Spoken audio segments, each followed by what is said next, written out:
தும்மல் அப்படிங்கிறது ஒருத்தர் வந்து திடீர்னு ஒரு ஹச்சுன்னு ஒரு தும்மல் போட்டால் நம்ம உடனே டக்குன்னு ஆயுசு 100 உனக்கு அப்படிங்கிறோம். ஆனால் தும்மல்ங்கிறது வந்து ஒரு நல்ல ஒரு ஆரோக்கியத்துக்கு ஒரு அடையாளமா அப்படின்னு பார்த்தோன்னா, சில நேரங்களில் தொடர்ச்சியான அடுக்கு தும்மல் வந்து இது ஒரு நோய்க்கான அடையாளமாக இருக்குமே ஒழிய அது ஒரு நல்ல ஆயுசுக்கான அடையாளம் நம்ம எடுத்துக்கொள்ள முடியாது. எப்போவாது ஒரு தூசி வருது, எங்கேயோ ஒரு எதிர்பாராமல் நம்ம வந்து ஒரு தூசியை முகர்ந்துட்டோம், டக்குன்னு ஒரு தும்மல் போட்டோம் அப்படின்னா அது வந்து நம்ம உடல் அனிச்சையாக அந்த உள்ளே போகிற அந்த கிருமியவோ இல்லைன்னா அந்த நாற்றத்தையோ இல்லை ஏதாவது அதோடு கலந்து வரக்கூடிய தூசியை வெளியேற்றுவதற்கான ஒரு அனிச்சையான பாதுகாப்பான செயல்ங்கிறப்ப அது வந்து ஒரு நல்ல விஷயம். காலையில் எழுந்த உடனே பாத்ரூம் போய் முகத்தை கழுவுன உடனே அடுக்கு தும்மலாக தொடர்ந்து ஒரு 15, 20, 50, 100ன்னு தும்மல் தொடர்றதுங்கிறது வந்து ஒரு ஆரோக்கியத்தினோட அடையாளம் அல்ல. அப்படி அந்த தும்மல் அடுக்கு தும்மலாக வர்றதுக்கு காரணம் என்ன? அப்போ தும்மல் நிறைய இருக்குது அப்படின்னா அது நீர் கோர்த்து நிறைய மூக்கடைப்பை தொடருது அப்படின்னா நம்ம அதுக்கு அப்பப்போ மாத்திரை மட்டும் எடுத்துக்கிட்டால் சரிதானா அப்படின்னு பார்த்தோம்னா அது சரியான விஷயம் கிடையாது. அந்த தும்மலுக்கான காரணம் தெரிஞ்சு ஒவ்வொரு முறையும் இது ஏற்படுது, இல்லை குறிப்பாக வந்து தூசியில் போகும்போது வருது, இல்லைன்னா வந்து வீட்டில் தாளிக்கிறப்ப ஏதாவது உணவு தாளிக்கும் போது வரக்கூடிய புகைக்கு வருது, இப்படி ஏதாவது ஒரு காரணங்களை ஒட்டி வருதுன்னு நம்ம தெரிஞ்சோன்னா அப்போ அதுக்கு உடம்பு வந்து அதிகபட்ச ஒரு ஒவ்வாமை செயலை அலர்ஜிக்கு ஏற்படுற ரியாக்ஷன் அதிகபட்சமாக இருக்கிறது அப்படிங்கிறத தான் அது காட்டுது. அப்படி இருக்கும்போது அதற்கு எப்படி உடம்பை நம்ம சீர்படுத்தி கொள்ளணும்? வெறும் மாத்திரை மருந்து எடுத்துக்கிட்டால் மட்டும் பத்தாது. அதுக்கு என்ன செய்யணும் அப்படின்னு பார்த்தீங்கன்னா, முதல்ல இந்த மாதிரி அலர்ஜிக் கண்டிஷன் வருது அப்படின்னாலே உடல் சூடு நிறைய இருக்குன்னு அர்த்தம். உடலினுடைய பித்தத்தன்மை கூடுதலாக இருக்குது அப்படிங்கிறது தான் பொருள். அப்போ அந்த பித்தத்தை சீர்படுத்தக்கூடிய உணவு முறைகளை அன்றாடம் எடுத்துக்கொள்ளணும். அது இல்லாமல் இந்த ஒவ்வாமைன்னு சொல்லக்கூடிய அலர்ஜிக் தன்மைக்கு வந்து என்ன அர்த்தம் அப்படின்னா, நம்ம சாதாரணமாக உடலை பாதிக்கக்கூடிய ஒரு தூசி வருது, இல்லை ஒரு அம்மோனியா புகை வருதுன்னா எல்லாருமே தான் தும்மிடுவோம். அந்த மாதிரி ஒரு புகை வரும்பொழுது ரியாக்ட் பண்ண வேண்டிய விஷயம், ஒரு பத்தியிலிருந்து வரக்கூடிய மணத்துக்கு, ஒரு நல்ல மலர்லேருந்து வரக்கூடிய மணத்துக்கே உடனடியாக தும்மல் பண்ணுறோம் அப்படின்னா அதை நம்மளுடைய நோய் எதிர்ப்பாற்றலை சீர்படுத்த வேண்டியதும் ஒரு கட்டாயம். இம்யூன் மாடுலேஷன் அப்படின்னு சொல்லுவாங்க. அதுக்காக நோய் எதிர்ப்பாற்றலை அப்படியே அழுத்தி வைக்கிறது வந்து ஒரு சரியான முறை இல்லை. அப்படி நம்ம சில மருந்துகள் வந்து உடனடியாக நோய் எதிர்ப்பாற்றலை அழுத்தி வைக்கும், எதுக்கும் ரியாக்ட் பண்ணாமல் ஆக்கும். அப்படி எதுக்கும் ரியாக்ட் பண்ணாமல் ஆக்குச்சு அப்படின்னா உண்மையிலேயே ஒரு பிரச்சனை வருது, உண்மையிலேயே ஒரு உடலை பாதிக்கக்கூடிய ஒரு பொருள் வரும்பொழுதும் உடம்பு ரியாக்ட் பண்ணாமல் போயிடும். அதனால் இதை வந்து உடம்பை சரியாக தூசிகள்லேயும் கேடு வரக்கூடிய பிரச்சனைகள் வந்தால் மட்டும் ரியாக்ட் பண்ணுற மாதிரி மாற்றுறது தான் வந்து புத்திசாலித்தனமான அணுகுமுறை. அந்த முறைக்கு நம்மளுடைய வெறும் ஒரு மாத்திரையை கொடுத்து இந்த மாத்திரையை போட்டால் உன்னுடைய நோய் எதிர்ப்பாற்றல் சீராயிடும், தேவையில்லாமல் தும்மல் வராது, தேவையில்லாமல் அடுக்கு தும்மல் வராது அப்படிங்கிற மாதிரி வெறும் மாத்திரைகளை மட்டும் நம்பி இருக்கிறது நல்ல விஷயம் இல்லை. இப்போ என்ன செய்யணும் அப்படின்னா, உணவு முறைகளில் முதல்ல கவனமாக இருக்கணும். உணவு தான் வந்து ரொம்ப ரொம்ப அடிப்படையான ஒரு விஷயம். எந்த ஒரு நோயை எடுத்துக்கங்க, ஒரு காய்ச்சலாக இருந்தாலும் சரி, ஒரு சாதாரண சளி இருமலாக இருந்தாலும் சரி, புற்றுநோய்கள் வரைக்கும் இருந்தாலும் சரி, வெறும் மருந்துகளை மட்டும் நம்பிட்டு இருந்தோம் அப்படின்னா அது வந்து முழுமையான பலன் தராது. மருந்துகள் ஒரு பலம் இருந்தாலும் ஒரு பக்கம் வந்து உணவு முறையிலையும் வாழ்க்கை முறையிலையும் நம்ம அளவில் என்ன சீரை கொண்டு வரோமோ அந்த அளவில் தான் வந்து முழுமையாக அந்த நோய் போகும். அந்த அடிப்படையில் தும்மல் வருது, அதுவும் குறிப்பாக அடுக்கு தும்மல் இருக்குது அப்படின்னா நம்மளுடைய நோய் எதிர்ப்பாற்றலில் ஒரு சீர்கேடான நிலை இருக்குது. அப்போ அதுக்கு வந்து நம்ம என்ன செய்யணும், உணவில் என்ன செய்யணும் அப்படின்னு பார்த்திங்கன்னா, நீர்க்காய்கறிகளை அதிகம் எடுக்கக்கூடாது. நீர்க்காய்கறினா காய்கறியை கட் பண்ணும்போது நிறைய தண்ணி வருது, சுரக்காய் வெட்டினீங்கன்னா அதுக்குள்ளே வாட்டர் நிறையா இருக்கும். சுரக்காய், பூசணிக்காய், வெள்ளை பூசணிக்காய், பீர்க்கங்காய், அது மாதிரி நீர்க்காய்கறிகளை அதிகம் எடுக்கக்கூடாது.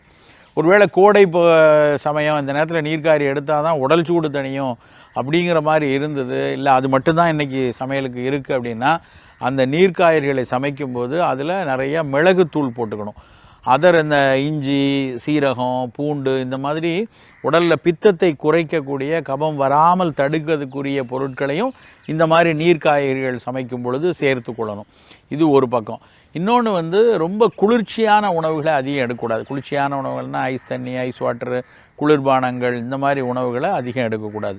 இனிப்புகள் நிறைய எடுக்கக்கூடாது. இனிப்பு நிறைய எடுத்தாலும் வந்து பித்த உடலில் வேகமாக வந்து கபம் சேர்ந்து கொள்ளும். அப்போ இனிப்புகளுக்கு வந்து நம்ம அதாவது சாதாரணமாக நம்ம காபி டீ தேநீரில் கூட நமக்கு வேணும்னா கொஞ்சம் பனை வெல்லம் பயன்படுத்திக்குமே ஒழிய வெள்ளை சர்க்கரையை முழுமையாக நம்ம பயன்படுத்தாமல் இருக்கிறதும் இந்த தும்மல் வராமல் தடுக்கிறதுக்கு உதவியாக இருக்கும். எங்கெல்லாம் காரத்தன்மை வேணுமோ, காரப்பொருள் வேணுமோ, அங்கே வந்து மிளகாய்க்கு பதிலாக, மிளகாய் வெற்றலுக்கு பதிலாக மிளகு தூள் பயன்படுத்திக்கணும். ஏன்னா மிளகு வந்து இந்த தும்மல் அதிகமாக வருவதற்குரிய நம்ம ஹிஸ்டமின் அதிகமாக ரிலீஸ் ஆகிறதுனால தான் தும்மல் நிறையா வருது. அந்த உடலினுடைய அந்த நோய் எதிர்ப்பாற்றலை சரி பண்ணுறதுக்கு மிளகை மாதிரி ஒரு நல்ல பொருள் எதுவும் கிடையாது. மிளகில் வந்து பைப்பரடின்னு 2 ஆல்கலாய்டு இருக்குது. இந்த ஆல்கலாய்டுகள் வந்து வெறுமன காரத்தன்மை கொடுக்கறதோடு சேர்ந்து இந்த ஹிஸ்டமின் அதிகமாக ரிலீஸ் ஆகிறதையும் குறைக்குது அப்படின்னு கண்டுபிடிச்சிருக்காங்க. ஸோ மிளகை நிறைய நம்ம வந்து உணவில் பயன்படுத்தணும். அதுவும் வந்து இந்த தும்மல் நிறைய வராமல் நம்மளை வந்து காத்துக்கொள்கிறதுக்கு உதவியாக இருக்கும். இது தவிர நம்மளுடைய வாழ்க்கை முறைகள்லையும் நிறைய பயிற்சிகளை வேணும். குறிப்பாக அந்த அடுக்கு தும்மல் நிறையா வர்றவங்க வந்து இரவு தூக்கத்தை தவிர்க்கக்கூடாது. இரவில் வந்து ஒரு 6 மணி நேரம் 7 மணி நேரம் நல்ல ஆழ்ந்த தூக்கம் இருந்தால் அதிகாலையில் இந்த மூக்குத்தண்டில் நீர் கோத்துக்கிறது, நமக்கு இந்த ரொம்ப தும்மல் இருக்கிற தன்மை குறையும். ஸோ இரவில் ரொம்ப நேரம் முழிச்சிருந்து கம்ப்யூட்டரில் உட்காந்துருக்கிறது அந்த மாதிரி வேலை செய்யாமல் இரவில் ஒரு 11லேருந்து ஒரு 5:30 மணி வரைக்கும் அது நல்ல ஆழ்ந்த தூக்கம் வச்சுக்கொள்ளணும். அப்புறம் நிறைய தும்மல் இருக்கிறவங்க செய்கிற ஒரு தவறான ஒரு விஷயம் என்ன அப்படின்னா, குளித்தா எனக்கு தும்மல் வந்துடுது, குறிப்பாக தலைக்கு குளித்தா வந்து எனக்கு மூக்கடைக்குது, தும்மல் வருது, தலைக்கு குளிக்கும் பொழுது எனக்கு மூக்கடைப்பு வர்றதுனால நான் தலைக்கு குளிக்கிறதே இல்லை வாரத்துக்கு ஒரு நாள் மட்டும் குளித்து கொள்கிறேன்னு சொல்கிறவங்க நிறையா இருக்காங்க. அப்படி இல்லாமல் தும்மல் இருக்கிறவங்க கண்டிப்பாக தலைக்கு குளிக்கணும். முதல்ல கொஞ்ச காலம் வந்து நம்ம சுக்கு தைலமோ, நொச்சி தைலமோ, அரக்கு தைலமோ அது மாதிரி மூலிகை தைலங்களை வச்சு தலைக்கு தேய்ச்சி குளிக்கலாம். அதுக்கப்புறம் சாதாரணமாகவே நார்மலாக தலைக்கு குளிக்கிறத ஒரு பழக்கமாக வச்சுக்கொள்ளணும். அப்போ தான் வந்து தலையில் இருக்கக்கூடிய கபால சூடு தனியும். நம்ம ஏற்கனவே நிறைய தடவை சொல்லியிருக்க மாதிரி கபால சூடு இருக்கிறவங்களுக்கு தான் அந்த சைனசைட்டிஸ் நிறையா வரும், காது நோய்கள் வரும், தொண்டை சார்ந்த நோய்கள் வரும். அப்போ அந்த சூட்டை தணிக்க வேண்டுமென்றால் தலைக்கு குளித்தால் மட்டும்தான் கபாலத்து சூட்டுக்கு நீர் கோர்க்கிற தன்மை நம்ம உடம்பை விட்டு போகும். அதனால் தலைக்கு குளிக்கிறத வழக்கமாக வச்சுக்கொள்ளணும். முதல்ல தும்மல் ரொம்ப அவதிப்பட்டு இருக்கவங்க கொஞ்ச காலத்துக்கு வந்து சுக்கு தைலமோ, நொச்சி தைலமோ சித்த மருத்துவர்கள்ட்ட பரிந்துரைத்து வாங்கி அதை தலைக்கு தேய்ச்சி குளிச்சுக்கணும். அதுக்கப்புறம் இன்னொரு விஷயம் என்னென்னா, தும்மல் இருக்கிறவங்க வந்து ஆவி பிடித்தல்ங்கிற பழக்கத்தை வச்சுக்கணும். முன்னாடிலாம் அந்த காலத்தில் வந்து மழைக்காலம் வந்துருச்சுனாலே வீட்டில் வந்து நொச்சி தலையை எடுத்துகிட்டு வந்து இல்லை யூக்கலிப்டஸ் இலை அதை போட்டு இல்லை வீட்டில் இருக்கக்கூடிய நல்ல மணமூட்டி தைலங்களை போட்டு ஆவி பிடிக்கிறது ஒரு பழக்கமாகவே இருந்துச்சு. இன்றைக்கு பல வீடுகள்லேயும் அந்த பழக்கத்தையே மறந்துட்டாங்க. ஆவி பிடித்தல் அப்படிங்கிறது இந்த அழகூட்டி நிலையங்களில் மட்டும், அழகு நிலையங்களில் மட்டும் வந்து ஒரு ஸ்டீம் பண்ணி முகத்தை ஃப்ரெஷ்ஷனர் ஆக்கிறதுக்காக மட்டும்தான் பயன்படுத்துகிறாங்க. ஆனால் ஆவி பிடித்தல்ங்கிறது வந்து அந்த காலத்தில் இந்த மூலிகை தைலங்களை அந்த மணமூட்டி இலைகளை போட்டு அந்த சூட்டில் அந்த இலைகளிலிருந்து வரக்கூடிய மணத்தின் மூலமாக மூக்குத்தண்டில் இருக்கக்கூடிய நோய்களை போக்கக்கூடிய ஒரு அற்புதமான முறை. இன்றைக்கும் நம்ம அதை பயன்படுத்தலாம். நொச்சியில் எல்லா இடத்துலையுமே கிடைக்கிது. இல்லைன்னா அதுக்குன்னு உள்ள தைலங்கள் கிடைக்கிது. அந்த தைலங்களை போட்டு வாரத்துக்கு ஒரு நாள் வந்து கண்டிப்பாக ஆவி பிடிக்கிறது பண்ணணும். இரவு நேரத்தில் இல்லைன்னா காலையில் முதல்ல ஒரு 7 மணி போல் ஆவி பிடிச்சிட்டு அதுக்கப்புறம் குளிச்சுட்டு கிளம்புனா கூட அந்த ஸ்டீம் இன்ஹலேஷன் மூலமாக மூக்கில் இருக்கக்கூடிய அந்த அதிகபட்ச நீர்த்துவம் வெளியேறி அது மூலமாகவும் வந்து நமக்கு வந்து அடிக்கடி தும்மல் வர்ற தன்மை குறையும். இந்த மாதிரி உணவு வாழ்க்கை முறைகளில் பயன்படுத்தினா மட்டும்தான் இந்த தும்மல் வந்து எந்த மருத்துவம் எடுத்துக்கொண்டாலும் அறவே போகும். சரி, மருத்துவமாக மூலிகைகளாக என்ன பயன்படுத்தலான்னா, நாம் நிறைய தடவை அடிக்கடி சொல்லியிருக்கிற சீந்தில் இந்த அடுக்கு தும்மலுக்கும் ஒரு மிகச்சிறந்த மருந்து. ஏன்னா நம்ம நிறைய அந்த மிளகுக்கு எப்படி சொன்னோமோ அது மாதிரி நோய் எதிர்ப்பாற்றலை மாடுலேட் பண்ணி எதிர்ப்பாற்றலை நல்ல வலுவாக வைத்திருக்கிறதுக்கு சீந்தில் பொடி வந்து மிகச்சிறப்பான அளவில் பயன்படும்.